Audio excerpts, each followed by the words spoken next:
गीता अध्याय 15 के श्लोक 16-17 में 3 प्रभु बताए हैं। ये 3 प्रभु कौन हैं? किस प्रभु की शरण में जाने के पश्चात जन्म और मरण समाप्त हो सकता है? 3 प्रभुओं में सबसे उत्तम परमात्मा कौन है? कैसा है? उसका क्या नाम है? इन सभी गूढ़ रहस्यों को जानने के लिए अवश्य सुनिए जगत गुरु तत्वदर्शी संत रामपाल जी महाराज के अमृत वचन।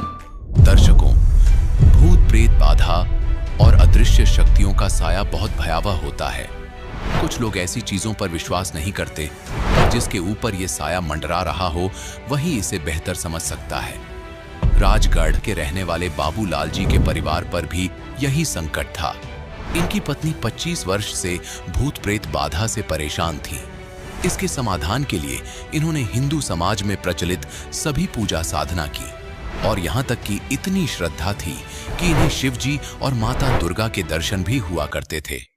परंतु दुख की बात तो ये है कि इससे भी इन्हें कोई राहत नहीं मिली। लेकिन बाबूलाल जी के दुख का सिलसिला यूं ही नहीं चलता रहा।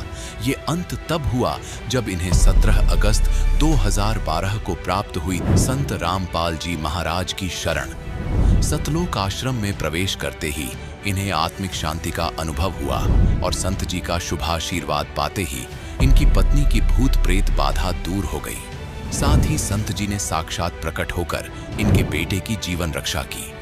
आज इन्हें दृढ़ विश्वास है अपने गुरुदेव पर और इनका कहना है कि संत जी की वजह से ही इनका परिवार जीवित है, नहीं तो ये पता नहीं कब अपनी जिंदगी से हाथ धो बैठते।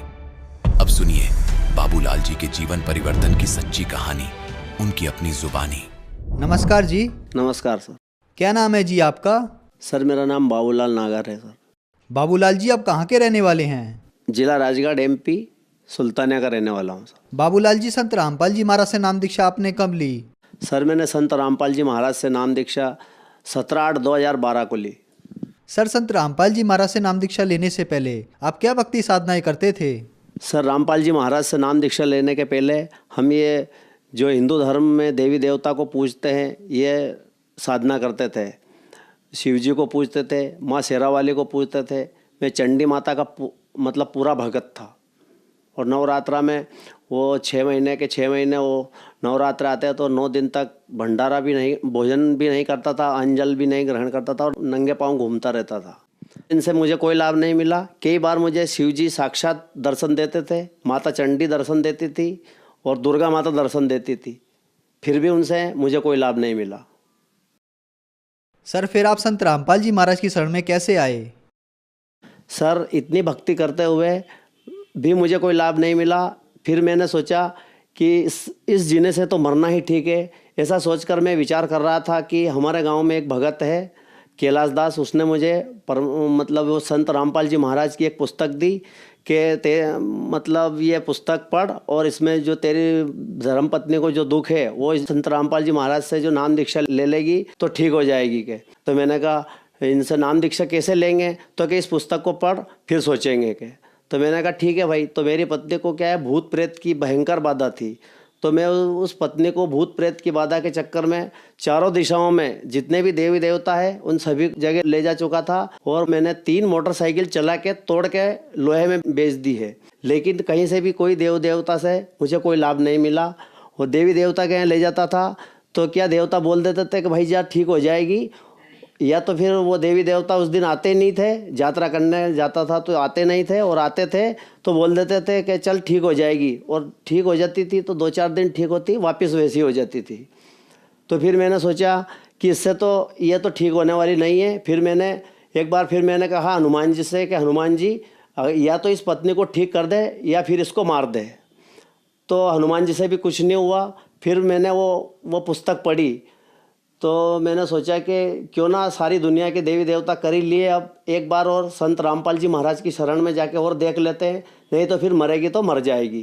तो फिर मैं 3-4 जनों को मैंने गांव में से इकट्ठा किया। उनसे बोला, मैंने कहा भाई मुझे इतना दुख है तो क्या एक काम करो तुम आप सब मेरे साथ चलो, मैं आप सभी का किराया भाड़ा दूंगा। तो उनने बोला कि नहीं भाई भगत भाई भाड़ा मत दे, चल तू भी चलता है तो रामपाल जी महाराज के यहाँ तो हम भी चलते हैं रामपाल जी महाराज के यहाँ, उनसे नाम दीक्षा लेंगे।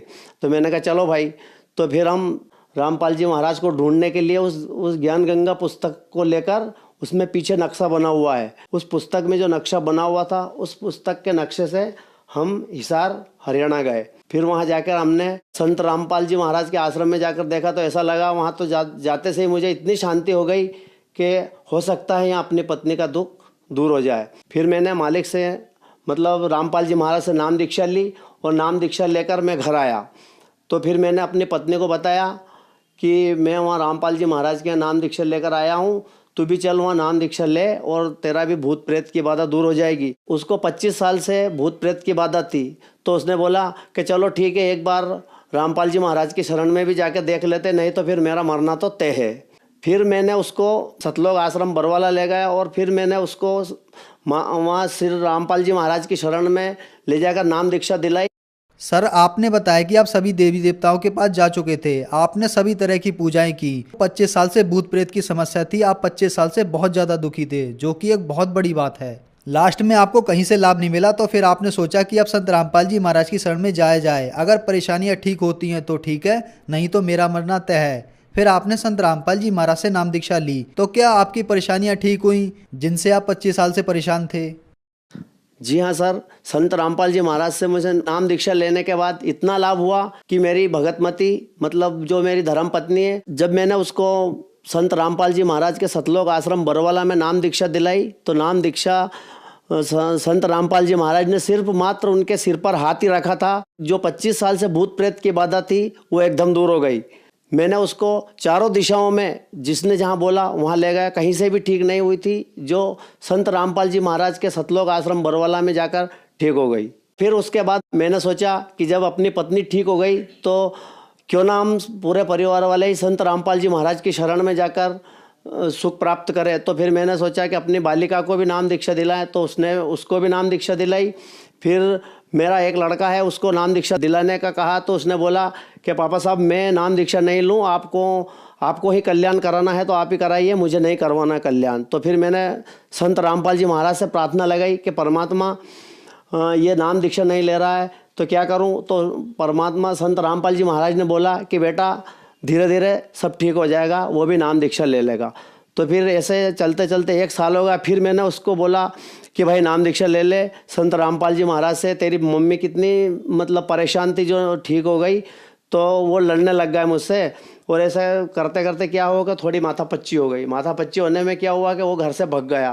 तो घर से भाग गया तो उसको 6 दिन हो गए घर से भागे, फिर भी मैंने उसकी सुध नहीं ली। जब मैंने सोचा कि जब मेरे संत रामपाल जी महाराज का कहना ही नहीं मान रहा है, तो फिर मैंने सोचा कि चल मेरी तरफ से तू मर जा, वही ठीक है। तो फिर एक रात मुझे सपना आया, संत रामपाल जी महाराज ने कहा बेटा तेरा बालक तो मर गया है के। तो फिर मैंने कहा कि अब क्या करूं मालिक मैं। तो फिर मैंने उस टाइम क्या हुआ कि 24 घंटे में प्रार्थना का जवाब आता था, तो कि तू प्रार्थना लगा। तो फिर मैंने संत रामपाल जी महाराज के यहाँ प्रार्थना लगाई, तो 24 घंटे में जवाब आया। तो संत रामपाल जी महाराज ने कहा बेटा वो मरा नहीं है, मैं उसको ढूंढ कर तेरे घर 4 दिन के अंदर ला दूंगा। मैंने कहा ठीक है परमात्मा। तो फिर मैंने उसके दोस्तों से सभी जगह फ़ोन लगाया, तो कोई ने भी नहीं बोला कि हमारे पास आया है। तो फिर क्या हुआ, फ़ोन लगते लगते उसने ही उसके दोस्त के पास फ़ोन लगाया कि मैं यहाँ गुजरात में आ गया हूँ।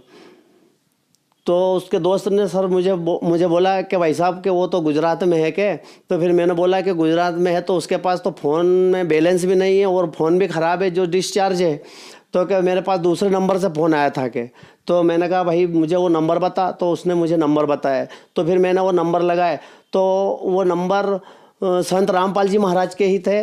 वो नंबर जब लगे तो संत रामपाल जी महाराज ने बोला बेटा तेरा लड़का मेरे पास ही बैठा हुआ ट्रेन में, तू चिंता मत कर, वो तेरे घर आ जाएगा।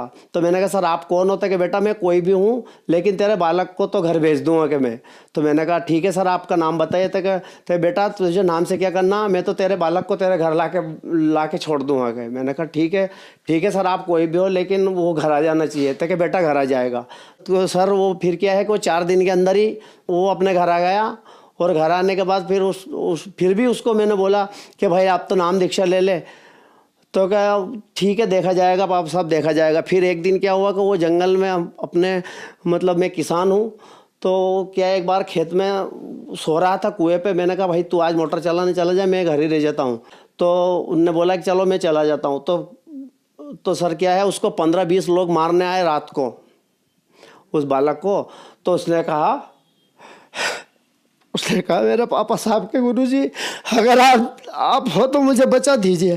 तो सर क्या हुआ कि उधर से वो तो 15-20 थे, तो रामपाल जी महाराज उसका सामने खड़े हो गए, बेटा चिंता मत कर, मैं हूँ तेरे साथ, तेरे पापा साहब का गुरुजी, तुझे कोई नहीं मार सकता है।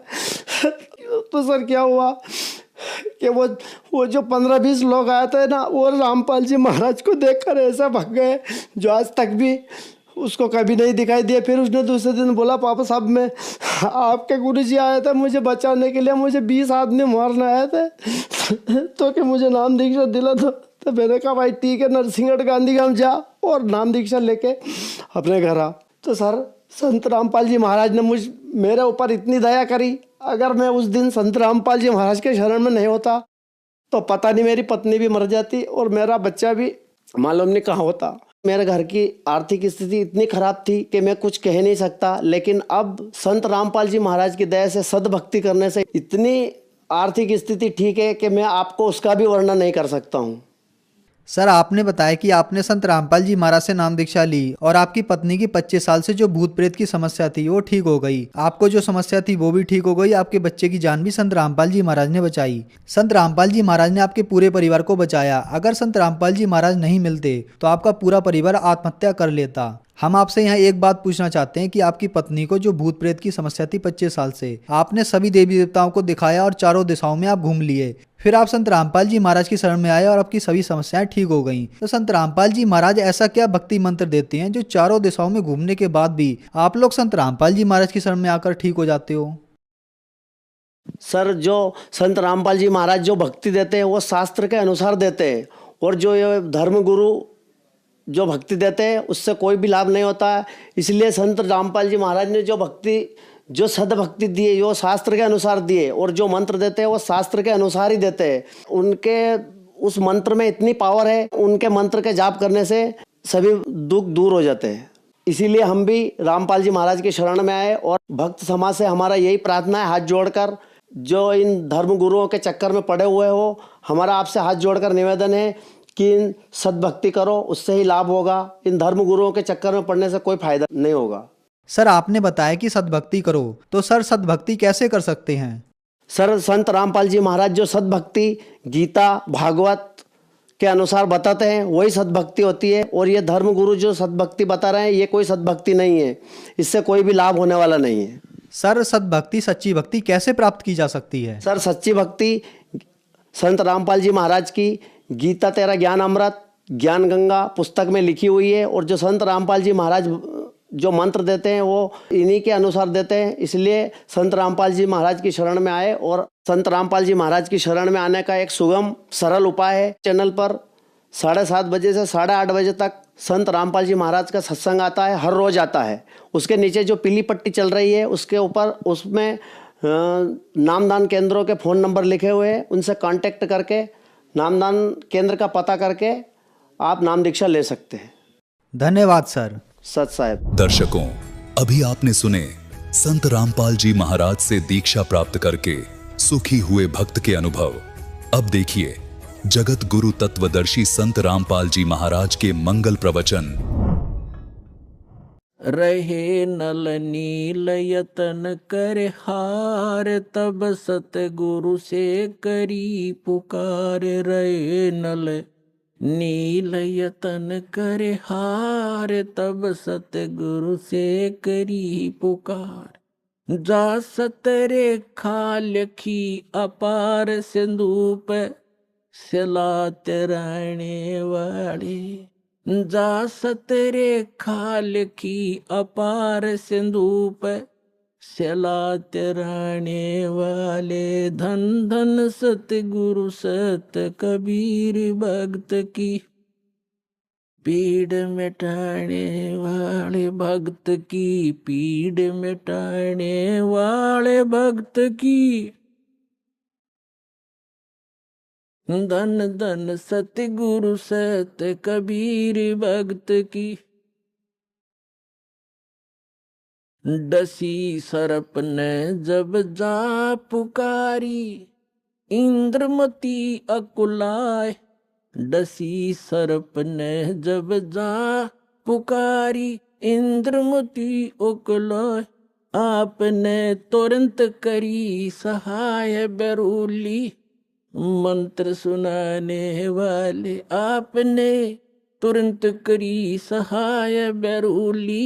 मंत्र सुनाने वाले धन धन सतगुरु सत कबीर। भक्त की पीड़ मिटाने वाले, भक्त की पीर मिटाने वाले, धन धन सतगुरु सत कबीर। भक्त की दामोदर सेठ के हो थे अकाज, अर्ज करी डूबता देख जहाज। दामोदर सेठ के हो थे अकाज, अर्ज करी डूबता देख जहाज। लाज मेरी रखियो ग्रीब नवाज, समुद्र से पार लंगाने वाले। लाज मेरी रखियो ग्रीब नवाज, समुद्र से पार लंगाने वाले। धन धन सतगुरु सत कबीर। भक्त की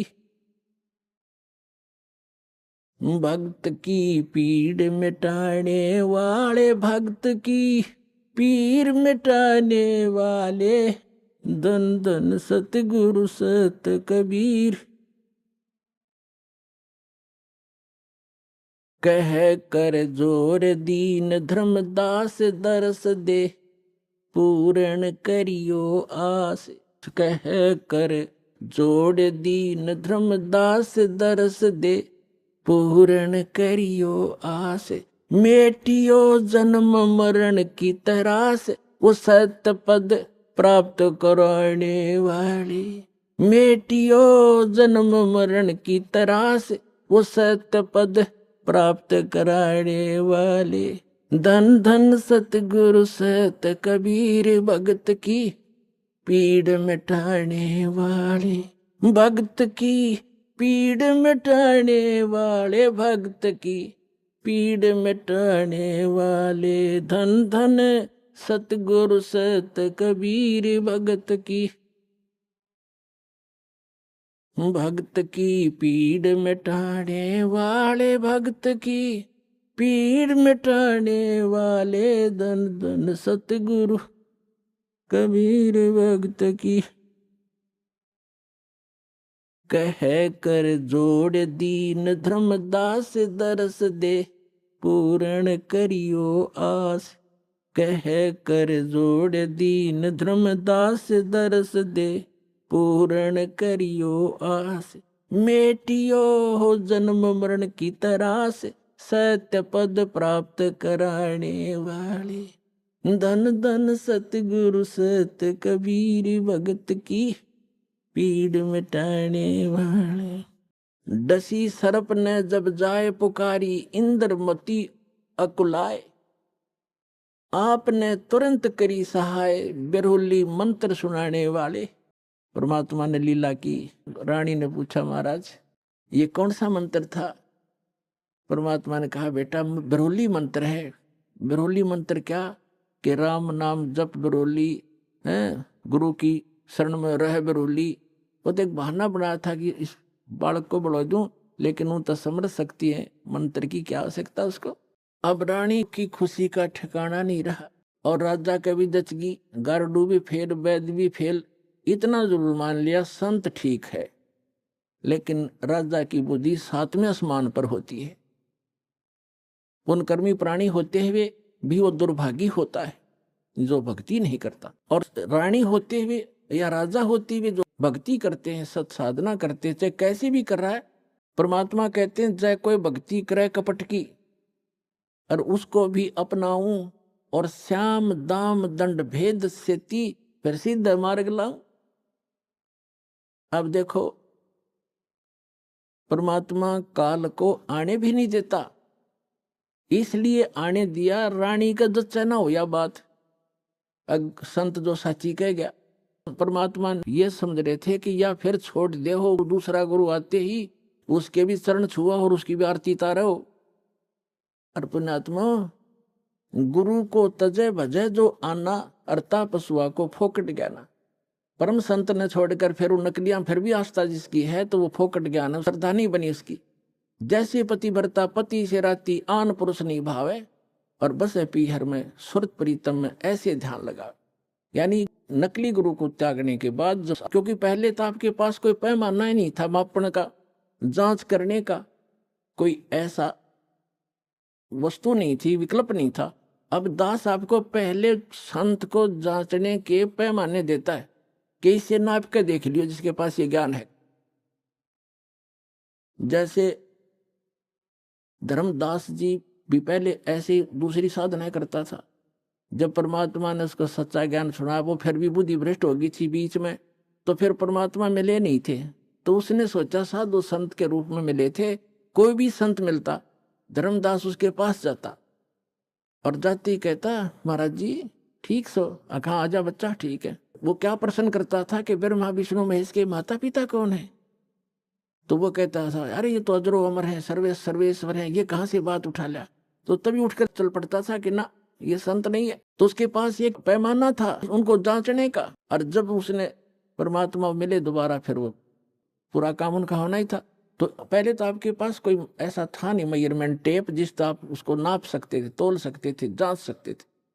और जब पूर्ण संत मिल जाए फिर भी वो नहीं वास्ता है, वो तो जीवन नास्तिक आपके। हाँ, उनको समझाने की चेष्टा करो गुरुजी। पहले जो गुरुजी थे कि भक्त महाराज जी आदर से बोलो, आप गलत दिशा पर जा रहे हो, इन प्रश्नों का उत्तर तो आप दो, और नहीं ताजा मेरे साथ अपना नाम लो, कल्याण कराओ। इतना यारी है उनके साथ, उससे आगे दोस्ती मत रखना।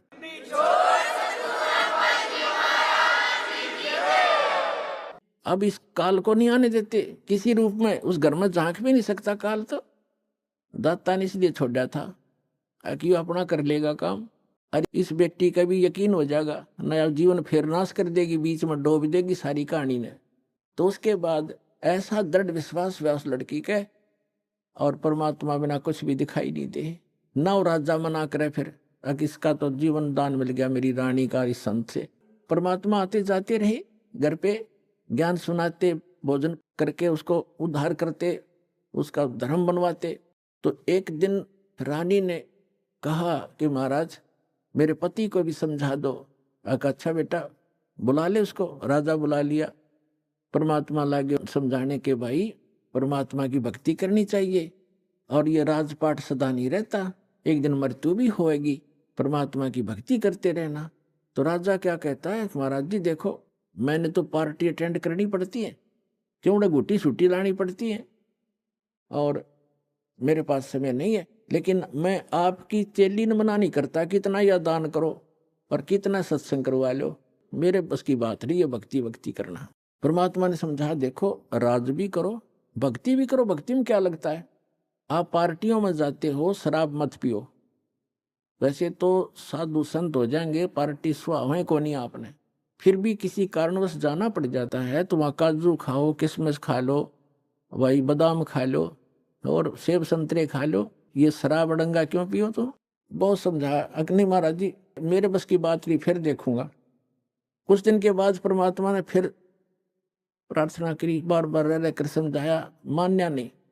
लास्ट में ये कह दिया कि महाराज जी देख मुझे ना कहा करो आप, और आपकी चेली ने मैं मना नहीं करता, से सारे खजाने लुटा दे, और मैं कति बाधक नहीं बनता इसके बीच, मेरे बस की बात नहीं। तो परमात्मा कहते कबीर पिछले पाप से हरि चर्चा ना सुहावे, और कह ऊँगा कह उठ चले ना और बात चलावे। तुलसी पिछले पाप ते हरि चर्चा ना भावे, जैसे जबर के बेग ते भाई भूख पैदा हो जा। तो जिसके पाप गणे बढ़ जाते हैं उन्हें राम नाम की मनुखा दाख भी कड़वी लगती है। जैसे जबरग्रस्त प्राणी को, रोगी को मनुखा दाख, सेब संतरे, रोटी भी कड़वी लगती है, वो मीठी वस्तु भी उसको कड़वी महसूस होती है। बुखार ने उसके शरीर की व्यवस्था इतनी बिगाड़ दी। इसी प्रकार पाप कर्मों से ग्रस्त प्राणी इस परमात्मा की मनुखा दाख सेब को खा नहीं सकता। उसके लिए तरीका है, जैसे कुनीन होती है मलेरिया का नाश करने के लिए, और कुनीन भी कड़वी, बुखार को सेट करने के लिए जिससे कड़वी वस्तु लगती थी मीठी, उसके लिए कड़वा ही खाना पड़ेगा, न चाहते हुए फांकी मारनी पड़ेगी, और उस कड़वी दवाई खाने से रोग नाश हो जाएगा, फिर वो मीठी लगने लग जाएंगी। इसी प्रकार ये सत साधना भगवान की कथा ना चाहते भी सुनते रहना चाहिए, फिर वो रोग नाश हो जाएगा। कुछ पाप ऐसे होते हैं जो परमात्मा के सच्ची ज्ञान के सच्चे वचन से, परम संत के वचन से, मुख से बोले हुए वचन से वो शीघ्र नाश हो जाते हैं और फिर वो भूख जागृत हो जाती है भगवान की कथा की। ऐसे बहुत से व्यक्ति हैं शुरू शुरू में वो सुनते भी नहीं थे, आज 500 किलोमीटर से चलकर और 10 में दिन यहाँ आ जाते। अब उनका पाप कर्म का बुखार उतर गया।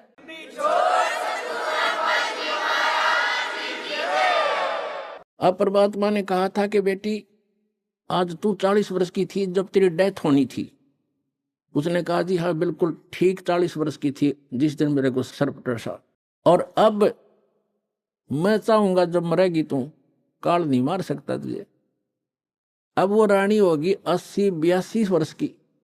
वो 1-2 बार उसने खुद भी कहा महाराज अब मुझे तो भेज दो सतलोक, सारा काम हो लिया। परमात्मा बोले बेटी देख ले कोई पोता पोती में आस्था तो नहीं है तेरी, कार कोठी में घोड़े कोठी में दैया आस्था रहेगी ना, यहाँ तो तू फॉर्मेलिटी करेगी और ऊपर जाकर तो कति तेरी बार दिखाई देगी शीशे की तरह, फिर वापस पटकनी पड़ेगी। मैंने अगना जी आप तो अंतर्यामी हो, मेरे कोई मन में नहीं है, मैं तो कति फारिग हो रही हूँ, अपने ज्ञान ऐसा दे दिया, मृत्यु तो होनी ही है, चलते हाथ पांव हो जाओ और अच्छा है। तो जब वो 85 वर्ष की होगी तब परमात्मा ने कहा कि ले चल इंद्रमती सतलोक चलते। अब चलो जी। अब परमात्मा अकेले आए थे और किसी को नहीं दिखाई दे रहे थे और इंदुमती को दिख रहे थे, वो चलेगी। औरों के देखने लगे रानी मर गई, क्या हो गया, हार्ट फेल हो गया, कुछ भी कहते रहो, वह गई अपन उसको पता भी नहीं तो मरी है। तो मान सरोवर है ऊपर एक, यहाँ पर मान सरोवर है, उस मान सरोवर पर जाकर कुछ दिन के लिए इस जीव को वहां रखा जाता है। वहां रखने के बाद फिर इसकी भावना देखी जाती है ये अभी कितनी और कमजोर है। तो वहां जब मान सरोवर पर जा लिए उसमें स्नान कराया जाता है, कुछ आवरण जो गंध है हमारे आत्मा के मैल वहां परमात्मा के मंत्रित जल से भी ठीक होते। तो बाहर आकर बैठगी नारनी स्नान करके, और परमात्मा ने पूछा बेटा अब फिर देख ले कोई आस्था तेरे नीचे के लोक में तो नहीं किसी की, तेरी संपत्ति में।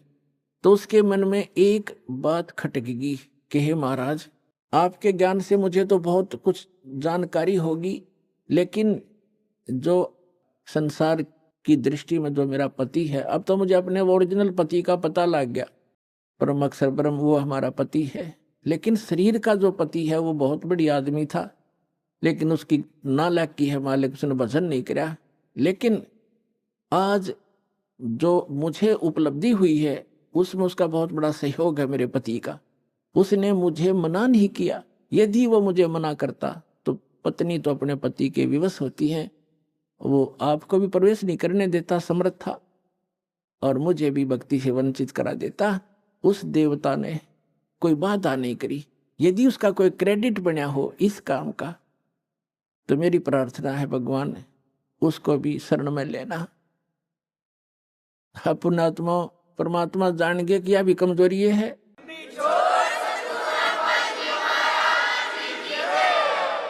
एक वृद्ध व्यक्ति डॉक्टर के पास चला गया, कमजोर सा होता ही है वृद्ध, मांस खत्म, अस्थि पंजर शेष। डॉक्टर से कहने लगा डॉक्टर जी मेरी पिंडी भड़के हैं, पिंडियों में दर्द होता है, पिंडलियों में। डॉक्टर ने देख लिया दूर रहते हैं, कमजोर वीकनेस के कारण है कि कमजोरी है बाबा। फिर कहने लगा जी मेरी सांथल भी दर्द करती है। डॉक्टर बोला कमजोरी है बाबा। मेरे सिर में दर्द रहता है डॉक्टर जी। डॉक्टर बोला जी कमजोरी है। फिर वृद्ध बोला मैं खड़ा होता हूँ चक्कर सा आता है। डॉक्टर बोला कमजोरी है। वो वृद्ध गुस्सा हो गया, ने बोला तू डॉक्टर है गम चक्कर एक के बाद जाना है, कमजोरी कमजोरी कुछ और भी बतावेगा। तो डॉक्टर बोला यह भी कमजोरी है, क्योंकि कमजोर आदमी ने गुस्सा आया करे, ये भी ड्यू टू कमजोरी है, वीकनेस है। तो पुण्यात्मा परमात्मा जानेंगे अज्ञा भी कमजोरी है, जो या बोल रही है उसके प्रति इसका लगाव शेष है या आप भी डूबेगी। तब कहा बेटा तू यहाँ रुक कुछ दिन। अब राजा 90 वर्ष का हो गया था, अट्टा कट्टा शरीर, अच्छे खावे खादू लावे गुटी किसमस बादाम और लाल चेहरा। अब ने सोचा था 100-125 वर्ष तो जिया करे।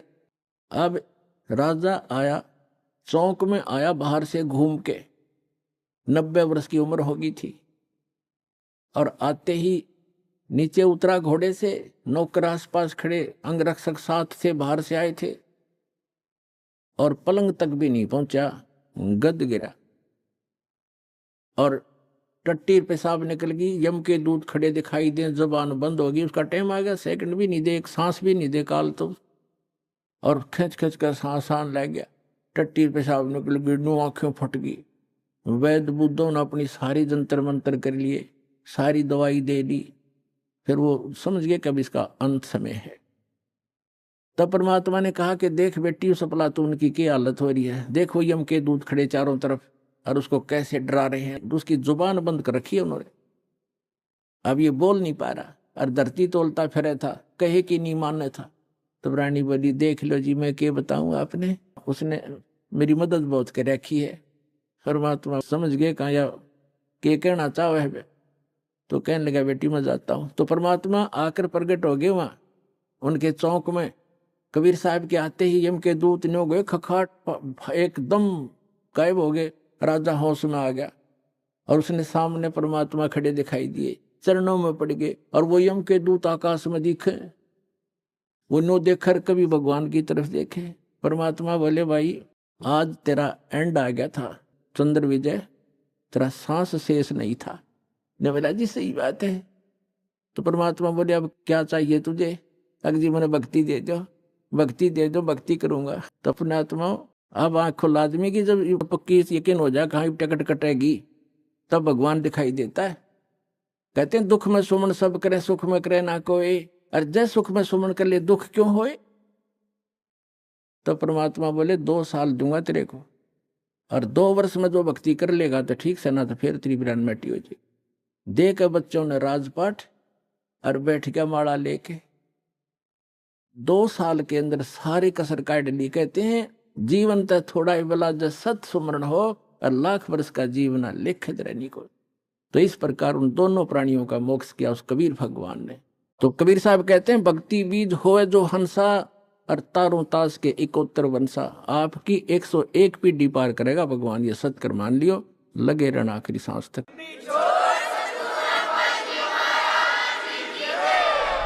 अभी आपने सुने संत रामपाल जी महाराज के मंगल प्रवचन।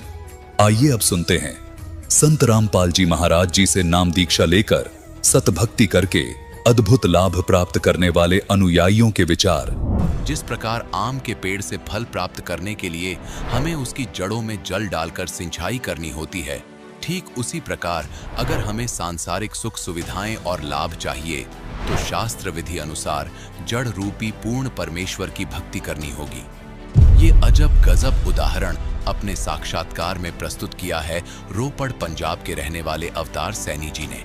अवतार जी पहले देवी देवताओं की पारंपरिक पूजा साधना किया करते थे, जिससे इन्हें लाभ तो क्या ही होना था, इसके विपरीत सर्वनाश हो गया।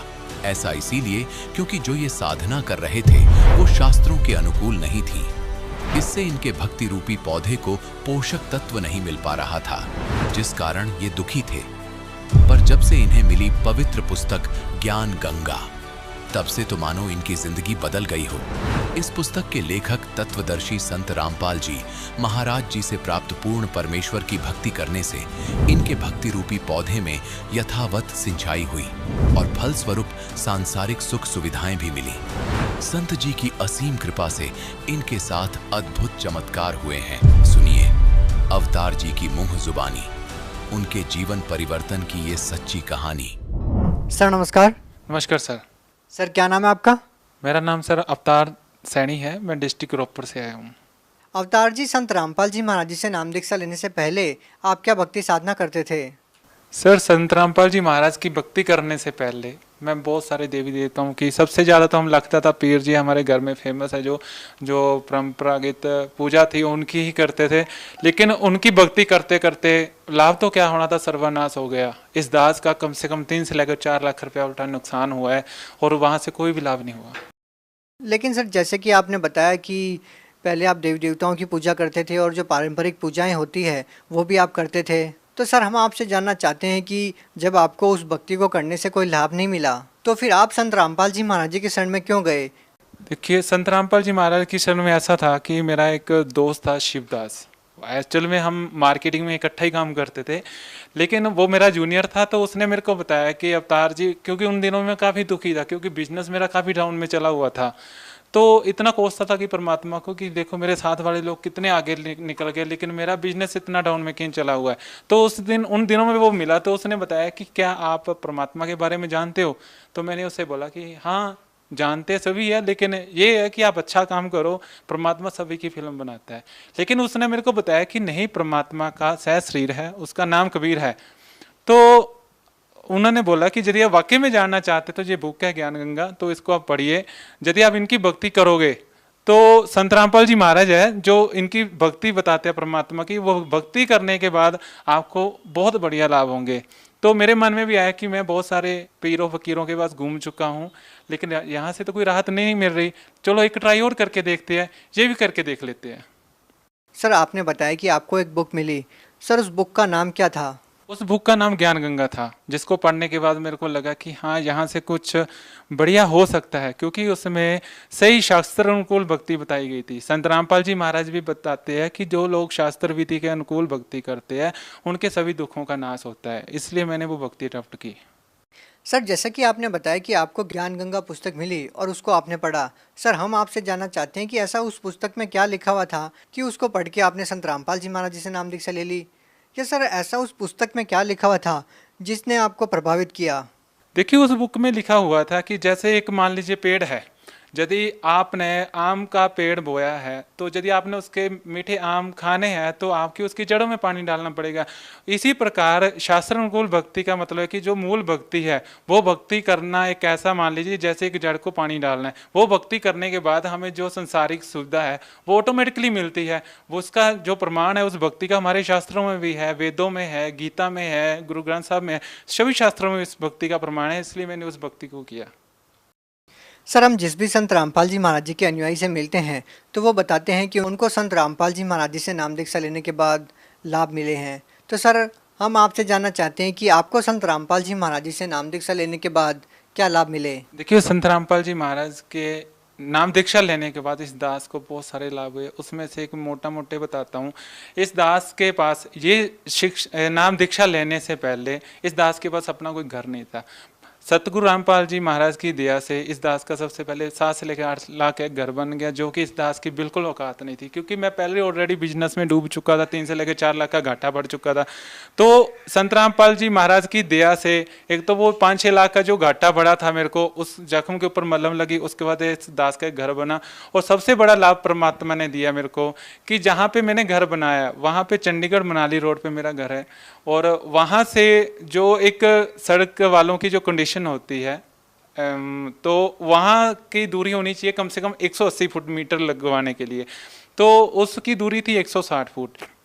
तो क्या हुआ कि जब जेई साइट को विजिट करने के लिए आया, मेरे को तो लगा कि नहीं लगेगा, क्योंकि वहाँ के मैंने लोकल जेई को भी वो साइट विजिट करवाई थी, तो उन्होंने यही बताया था कि जो लो कहता है वो 180 फीट की दूरी पर जो इलेक्ट्रिक मीटर है वो लगेगा, लेकिन उसकी दूरी थी 160 फुट। लेकिन जब ही जैसे दोबारा जेई आया उस खेत में, उसकी जो लंबाई नापी उसने, तो मैंने परमात्मा का सिमरन शुरू किया। वो सिमरन करते करते वो जो 160 फुट थी वो बढ़ के परमात्मा की दया से 178 फुट होगी। तो क्या हुआ, उस जेई के मन में परमात्मा ने क्या ऐसी प्रेरणा दी, परमात्मा की ऐसी दया हुई, तो उसने बोला कि बेटा तू भी क्या याद रखेगा, मैं रिटायर होने वाला हूँ, जाते जाते तेरा ये काम कर देता हूँ। यानी कि उसने 178 2 फुट अपने ओर से दे दिए और 180 फुट करके उसने वो फाइल जो मीटर की वो सेक्शन कर दी। परमात्मा ने ये सबसे बड़ा मेरे को लाभ दिया। सर और क्या लाभ मिले आपको संत रामपाल जी महाराज जी से नाम दीक्षा लेने के बाद? और बहुत सारे लाभ हुए, जैसे मेरी कमर में दर्द रहता था, कई डॉक्टरों के पास गया, जो कहते हैं कि डिस्क प्रॉब्लम है, कोई कहता है मणका दब गया है, आप भाग नहीं सकते, भारी काम नहीं कर सकते, लेकिन नाम दीक्षा लेने के बाद मैं नॉर्मल काम करता हूँ, सारे काम करता हूँ। उसके पहले जो इस दीक्षा लेने से पहले मेरे ऊपर भूतों का भी साया रहता था, रात को इतना दबाव पड़ता था, ऐसा लगता था कि किसी चीज़ ने मेरा गला दबा दिया, लेकिन संत रामपाल जी महाराज के नाम दीक्षा लेने के बाद वो चीज़ें आज तक मेरे को नहीं मिली। और कोई लाभ सर?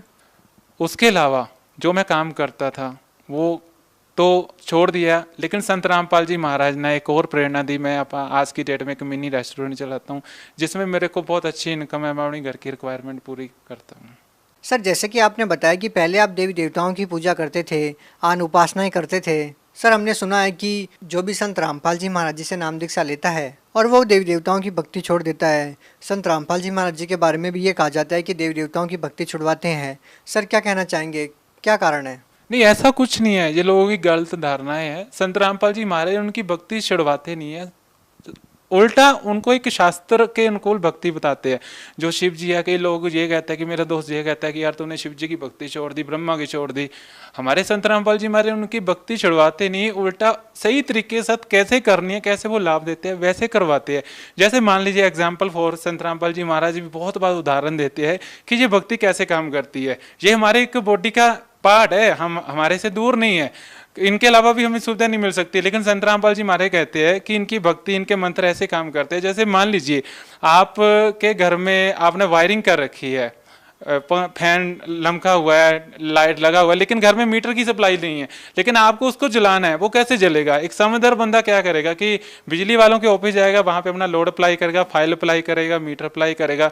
तो वहां पे क्या होगा, जो डिपार्टमेंट के ऑफिसर है वो आपके घर में आके मीटर लगा देंगे, उसको सप्लाई चालू कर देंगे। उसके बाद स्विच ऑन करने के बाद पक्का अपने आप ऑटोमेटिकली घूमने के लिए मजबूर होता है। उसी तरह संत रामपाल जी महाराज भी ऐसी भक्ति देते हैं कि जब वो भक्ति आप करते हो तो वैसे ही लाभ देती है जैसे बिजली लाभ देती है। सर आप भगत समाज को क्या संदेश देना चाहते हैं? देखिए, भक्त समाज को मैं संदेश तो क्या देना चाहता हूँ, लेकिन एक रिक्वेस्ट, एक बेनती करना चाहता हूँ कि यदि आप मोक्ष चाहते हो तो संत रामपाल जी महाराज के शरण में आइए और अपना कल्याण करिए। सर जो लोग उनसे नाम दीक्षा लेना चाहते हैं वो उनसे नाम दीक्षा कैसे प्राप्त कर सकते हैं? देखिए, साधना टीवी पे एक नीचे येलो पट्टी फ्लैश हो रही है, उसके ऊपर कॉन्टैक्ट दिए गए हैं। आप कौन से एरिया से बिलोंग करते हैं, आप उन नंबर के ऊपर कॉन्टैक्ट करके अपने एरिया का जो नज़दीक नाम दीक्षा सेंटर है वहाँ पे कॉन्टैक्ट करके आप नाम दीक्षा ले सकते हैं। जी बहुत बहुत धन्यवाद। Thank you. दर्शकों, अभी आपने सुने संत रामपाल जी महाराज से दीक्षा प्राप्त करके सुखी हुए भक्त के अनुभव। अब देखिए जगत गुरु तत्वदर्शी संत रामपाल जी महाराज के मंगल प्रवचन। परमेश्वर कबीर जी हम सभी आत्माओं को यथार्थ ज्ञान कराने के लिए आते हैं और वो ज्ञान वो अपने मुख कमल से स्वयं बोलते हैं। उसको श्रीमद् भगवत गीता अध्याय नंबर 4 के श्लोक नंबर 32 में कहा है कि सच्चिदानंद घन ब्रह्म की वाणी में ब्रह्मण मुखे, ब्रह्मण मुखे का अर्थ है सच्चिदानंद घन ब्रह्म की वाणी में धार्मिक अनुष्ठानों की जानकारी विस्तार से कही गई है। और उस अमर वाणी को, तत्व ज्ञान को जानने के पश्चात प्राणी पूर्ण रूप से मोक्ष प्राप्ति कर लेता है। चौथे अध्याय के 34वें श्लोक में बताया है कि उस तत्व ज्ञान को जो सच्चिदानंद घन ब्रह्म अर्थात परम अक्षर ब्रह्म पूर्ण परमात्मा सत्य पुरुष स्वयं आकर के अपने मुख कमल से जो ज्ञान देता है वो तत्व ज्ञान है। उस तत्व ज्ञान को तू तत्वदर्शी संतों के पास जाकर समझ, उनको दंडवत प्रणाम करने से और निष्कपट भाव से, सरलता से प्रसन्न करने से वो तत्वदर्शी संत तुझे उस तत्व ज्ञान का उपदेश करेंगे। इससे एक बात तो ये सिद्ध हो गई है कि गीता ज्ञानदाता ये सच्चिदानंद घन ब्रह्म नहीं है, ये परम अक्षर ब्रह्म नहीं है, ये कंप्लीट गॉड नहीं है। और दूसरी बात ये सिद्ध हो गई है कि गीता जी का ज्ञान इनकम्प्लीट है, ये कंप्लीट नहीं है।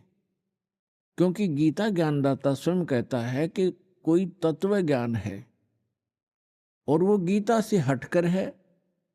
यदि गीता के अंदर ही वो ज्ञान होता तो वो बोल देता कि गीता अध्याय नंबर फलाने में आप उस ज्ञान को पढ़ो, वो तत्व ज्ञान है।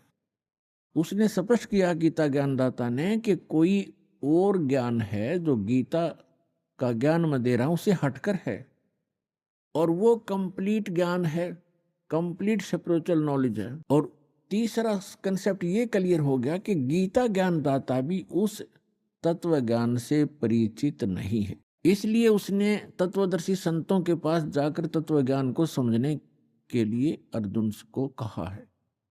तो वो तत्वदर्शी संत पुण्यात्माओं, ये दास है रामपाल दास, वो तत्वदर्शी संत है।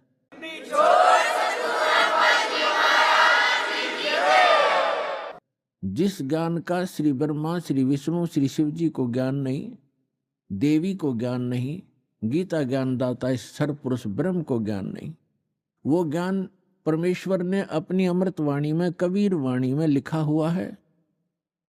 और कबीर पंथी भी उस ज्ञान को समझ नहीं सके। सच्चिदानंद घन ब्रह्म की वाणी सूक्ष्म वेद कहलाता है। वो सूक्ष्म वेद को जो कबीर पंथी कहलाते हैं वो भी नहीं समझ सके, क्योंकि वेदों का समझना ये जनसाधारण की सतर की बात नहीं है। गुरु बिन काहू न पाया ज्ञान, जो थो था भुस छड़े मूड किसान। गुरु बिन वेद पढ़े जो प्राणी, समझे न सार रह अज्ञानी। क्योंकि गुरु के बिना वेदों को समझा नहीं जा सकता, और गुरु के बिना जो वेद पढ़ते हैं उनको निष्कर्ष पता लगता नहीं, सारांश से परिचित नहीं हो पाते। इसलिए उनका प्रयत्न ऐसा है जैसे कोई मूढ़ किसान भूस को कूट कर उससे कनक प्राप्ति का प्रयत्न कर रहा हो। जैसे धान की पराली पड़ी हो कहीं पर, और उस पराली को कोई कूट रहा हो, और उससे कोई पूछे क्या कर रहा है, कि धान निकाल रहा हूं, तो उसका व्यर्थ प्रयत्न है। वो बुद्धिमान व्यक्ति नहीं है, या तो शराब के नशे में या कति मेंटल है। तो इसी प्रकार बताया है कि वेदों का गुरु के बिना पढ़ना, ये नकली गुरुओं से भी वेद नहीं पढ़े जा सकते। आज तक के जितने ऋषि महर्षि हुए ये सारे नकली गुरु थे, ये गुरु नहीं थे। इनको अध्यात्म ज्ञान शून्य था इनका। गुरु स्वयं परमात्मा आते हैं। तुम साहेब तुम संत हो, तुम सतगुरु तुम हंस, गरीब दास तेरे रूप बिन और न दूजा अंश। आदरणीय स्वामी रामानंद जी ने जब परमात्मा को सचखंड सतलोक यथास्थान पर देखा, और फिर उसको यहाँ पर भी काशी में देखा उस कबीर भगवान को, तब कहा था दोहू ठोर है एक तू और भया एक से दो। गरीबदास जी इन चित्रण कर रहे हैं जैसे तुलसीदास जी ने रामायण को चित्रण किया। गरीबदास हम कारणे तुम आए हो मगजो। रामानंद जी कह रहे हैं कि हमारे लिए आप सतलोक से चलकर आए हो, दोनों ठोड़ आप ही हो, ऊपर भी सतलोक में सचखंड में भी आप हो और यहाँ भी आप ही हैं। दोहू ठोर है एक तू भया एक से दो, गरीबदास हम कारणे तुम आए हो मगजो। तुम साहेब तुम संत हो, तुम ही भगवान हो, परमेश्वर हो, और तुम ही वास्तव में संत हो जो संत के अंदर गुण होते। तुम सतगुरु, सतगुरु माने सच्चा ज्ञान देने वाले, सब सदग्रंथों से परिचित आप ही हैं, और आप ही हंस हैं। हंस माने विकार रहित आत्मा, जिसमें कोई किसी प्रकार का दोष ना हो। रियल में जो भक्त होते हैं, स्वामी रामानंद जी कह रहे हैं कि वास्तव में भगवान भी आप ही हो, जो रियल गॉड होता है, कंप्लीट गॉड आप हैं। और आप ही संत हो, संत जो शील स्वभाव के होते हैं। और आप ही सतगुरु हो, सब सदग्रंथों को जानने वाले। सतगुरु के लक्षण कहूँ मधुरे बैन विनोद, 4 वेद 6 शास्त्र वो कहे 18 बोध। सतगुरु के लक्षण भी बता दिए कि सभी सदग्रंथों का जानकार होता है वो सतगुरु होता है। तो उन सब सदग्रंथों का ज्ञान परमेश्वर ने स्वयं सतगुरु रूप में आकर के 600 वर्ष पहले कबीर वाणी में, सच्चिदानंद घन ब्रह्म की वाणी में बोला। वो परमात्मा स्वयं आकर ही अपना ज्ञान बताते हैं। वो वास्तव में गुरु होते हैं, और उनके द्वारा बोली गई अमृतवाणी लिपिबद्ध की जाती है। वो सूक्ष्म वेद है, सच्चिदानंद घन ब्रह्म की वाणी है, वो कबीर वाणी है। उस सूक्ष्म वेद को कबीरपंथी नहीं समझ सके। अन्य समाज तो कोसों दूर है उनके विधान और परमात्मा के ज्ञान से, लेकिन जो कबीरपंथी कहलाते थे ये नकली हैं सारे, क्योंकि इनके पास कबीर साहब का यथार्थ ज्ञान नहीं, इनके पास यथार्थ भक्ति विधि नहीं।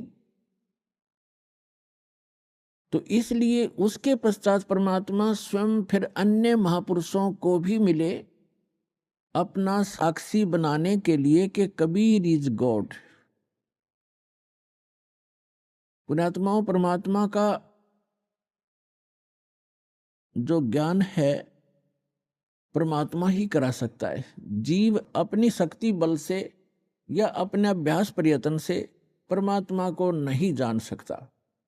अगर ये जान सके होते तो हजारों वर्ष इन्होंने समाधि मेडिटेशन करके देख लिए। अब जो 2.5 घंटे सुबह 2.5 घंटे शाम भक्ति करके मोक्ष का दावा करते हैं वो खोखला दावा उनका।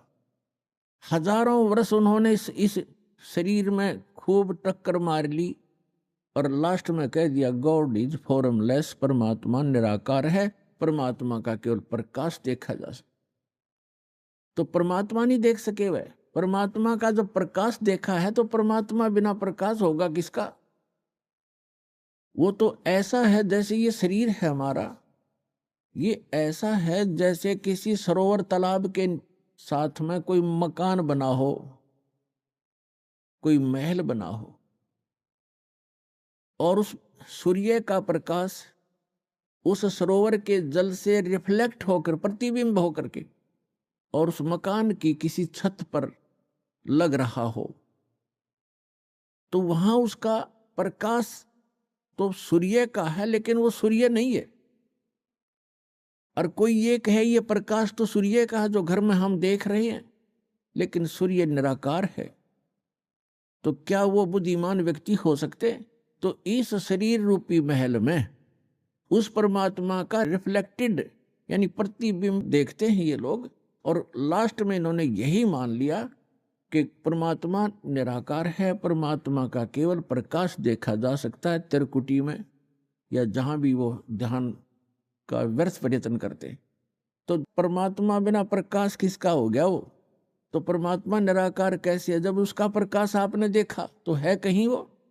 तो सूर्य को निराकार बताने वाले और सूर्य का प्रकाश देखने का दावा करने वाले वो बुद्धिहीन प्राणी है। यही यथास्थिति समझ लेना इन अज्ञानी ऋषि महर्षि और आज तक के जितने परमात्मा से अपरिचित संत हैं उन्होंने यही थ्योरी बताई है, चाहे वो राधा स्वामी पंथ से संबंधित है, चाहे वो धन सतगुरु पंथ से, चाहे जय गुरुदेव पंथ से, और चाहे कोई अन्य जितने भी आज तक संत ऋषि महर्षि आप जिससे भी विचार सुनोगे परमात्मा निराकार है। और जो निराकार और साकार दोनों स्थिति बताते हैं वो कति अनजान है। वो कहते हैं परमात्मा मूलतः तो वो निराकार ही है, लेकिन यहां साकार बनकर आता है जैसे श्री राम और श्री कृष्ण रूप में। कोई बात हुई? फिर निराकार साकार अलग कैसे हो गया? तो साकार मानो या निराकार मानो उसको, तो दोनों सच्ची नहीं होती किसी वस्तु की।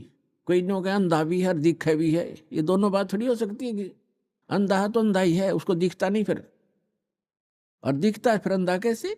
निराकार है तो साकार कैसे हो? साकार है तो निराकार कैसे? तो जिन महापुरुषों को परमात्मा स्वयं मिले अपने प्रयत्न से, पुण्यात्माओं आज तक किसी ने भगवान को पाया नहीं। राज्य भी त्याग दिया, परिवार भी त्याग दिया, जंगल में वन में जाकर के गुफाओं में भी रह लिए, धुने लगाकर प्रयत्न किए, चारों तरफ आग बाल कर, और झरनों में खड़े होकर भी साधकों ने परमात्मा प्राप्ति का प्रयत्न किया, लेकिन ऑल इन वेन यानी सभी निष्फल रहे, क्योंकि उनकी साधना अकॉर्डिंग टू द शास्त्र नहीं थी, उनकी साधना शास्त्र अनुकूल नहीं थी, मनमाना आचरण था। और अब भी जो कर रहे हैं मनमाना आचरण, वो भी अपना जीवन व्यर्थ कर रहे हैं। जैसे श्रीमद् भगवत गीता अध्याय नंबर 16 के श्लोक 23 और 24 में स्पष्ट किया है कि शास्त्र विधि को त्याग कर जो मनमाना आचरण करते हैं उनको न तो कोई सुख होता है, न उनकी परम गति होती है, और न ही उनका कोई कार्य सिद्ध होता है, उसको कोई सिद्धि भी प्राप्त नहीं होती, अर्थात यूजलेस, व्यर्थ। इसलिए गीता अध्याय नंबर 16 के श्लोक नंबर 24 में स्पष्ट किया है, इससे तेरे लिए अर्जुन कर्तव्य और अकर्तव्य की व्यवस्था में सदग्रंथ ही प्रमाण है। सदग्रंथों के आधार से ही आप अपना कौन सी साधना करनी चाहिए, कौन सी ना करनी चाहिए, ये निर्णय कीजिए। किसी की दंत कथा लोकवेद पर विश्वास मत कीजिए।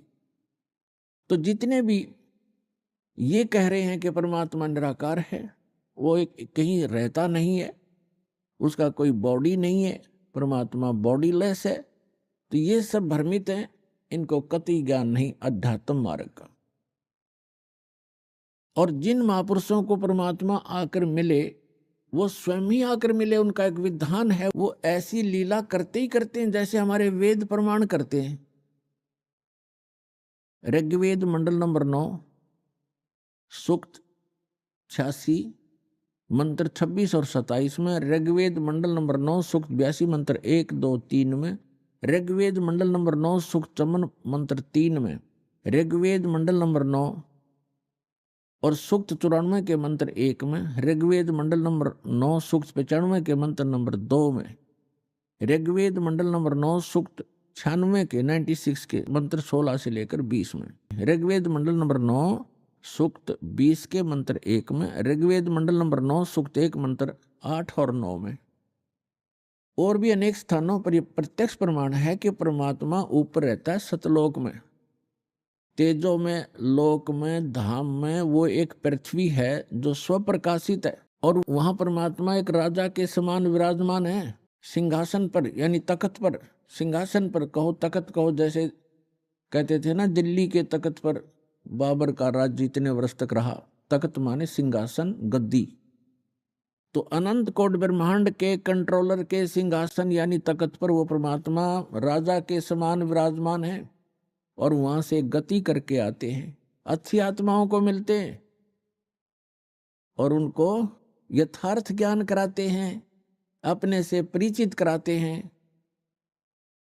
वो लीला कबीर परमात्मा ने, अल्लाहु अकबर ने, सच्चिदानंद घन ब्रह्म ने की है, जो काशी में 120 वर्ष तक जुलाहे की लीला करके सहस्री राय थे, सहस्री चले गए।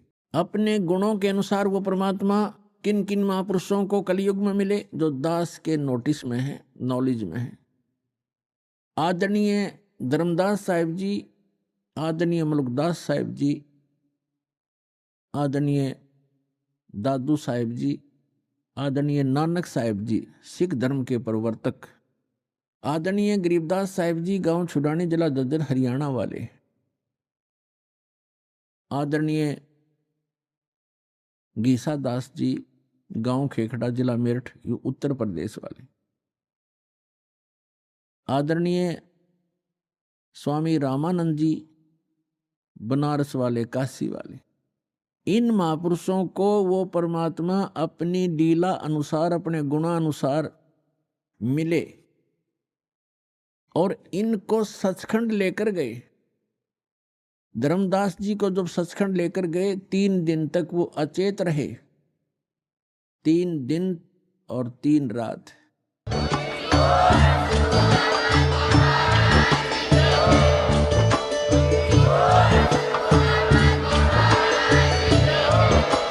आप सुन रहे थे जगत गुरु तत्वदर्शी संत रामपाल जी महाराज जी के मंगल प्रवचन। अधिक जानकारी के लिए विजिट कीजिए हमारी वेबसाइट www.jagatgururampalji.org। संत रामपाल जी महाराज जी के शुभ आशीर्वाद से पूरे विश्व भर में 500 से भी ज्यादा नाम दीक्षा केंद्र हैं, जिन पर संत रामपाल जी महाराज जी द्वारा ऑनलाइन निशुल्क नाम दीक्षा दी जा रही है। अपने नजदीकी नाम दीक्षा केंद्र का पता करने के लिए संपर्क करें 8222880541।